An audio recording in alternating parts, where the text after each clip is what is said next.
मित्रांनो, good morning. आज मी तुमच्यासाठी एक नवीन कन्सेप्ट घेऊन आलो आहे. तुम्हाला समोर कॅमेरासमोर स्क्रीनवर एक ब्लॅक कलरचं मटेरियल दिसतं आहे. हे आहे ते ब्लॅक कलरचं मटेरियल. ओके, याला बोलतात ब्लॅक जापान. हे का लावतो आपण, कशासाठी लावतो आपण, याचं सर्व डिस्क्रिप्शन आपल्या कॉलेजमध्ये शिकायला मिळत नाही. याच्याबद्दल सगळं नॉलेज जे आहे ते मी तुम्हाला 2 मिनटात समजून सांगतो.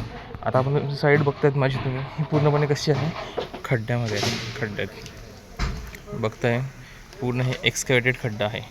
हा तोच कॉलम होता ज्याचा काल मी व्हिडिओ टाकला.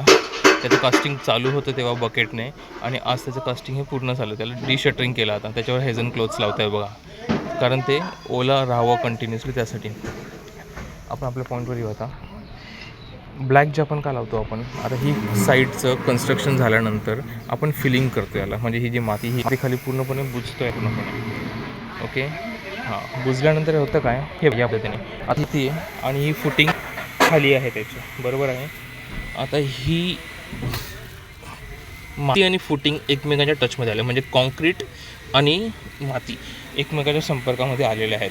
हे वर्षानुवर्ष असं झाल्यानंतर होतं काय, मातीमध्ये काय असतात, बॅक्टेरियाज असतो, मायक्रो ऑर्गॅनिझम्स असतात, किडे मकोडे असतात. ते काय करतात, कॉन्क्रीटला पोखरायचा प्रयत्न करतात ते, आणि कॉन्क्रीटला पूर्णपणे डॅमेज करून ठेवतात. आणि बिल्डिंग आपली कधी डॅमेज होते हे आपल्याला कळतसुद्धा नाही. फुटिंगपासून काय माहिती हे सगळं बिल्डिंग बोर्डसाठी. तर ब्लॅक जापान काय होतो, जपान एक हे बघा, जपान बघा, हे पण बघा दिसतंय. हे मातीमध्ये मायक्रो ऑर्गॅनिझम्सला मध्ये पासून रोखतात. म्हणून हे प्रत्येक फुटिंगवर फिलिंग वगैरे हे ब्लॅक जापान मारणं अत्यंत गरजेचं असतं. सगळ्या फुटिंगवर लावलेलं आहे, दिसतंय तुम्हाला. तीच नाही, इकडे पण बघा, त्या साईडला पण बघा, सगळीकडे जेवढे मातार आहेत त्याचे ब्लॅक जापानचं मटेरियल अप्लाय केलेलं आहे. हे बघा, हे एक बिटुमेन टाईप मटेरियल असतं ब्लॅक जापान. आता वर्षन का नाही जे आपण फील केला त्याचा पोर्शन पण मी करणार आहोतच. हे पहिले क्लीन होईल सर्व. हे जे माती पडे आहे, चुकून वरून पडली आहे ही माती, हे पूर्ण दिवस नंतर याच्यावर ब्लॅक जापान मारला जाईल. आणि नंतरच मातीला वरून, म्हणजे फुटिंगला वरून बुजण्यासाठी अलग केलं जाईल. आपण फुटिंगला इथे बुजणार नाहीत, कोणत्याही कॉन्क्रीटला मातीच्या संपर्कात येऊ देणार नाहीत आपण.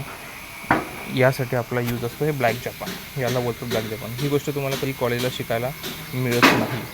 ओके, समजली कन्सेप्ट? प्लीज कमेंटमध्ये रिप्लाय करा, समजलं की नाही हे. जर काही डाऊट्स असतील तर लगेच विचारा. तुम्हाला हवं असेल कोणता टॉपिक मी घ्यावा साईटवरचा, तर प्लीज कमेंट करा. ओके, चलो, थँक्यू.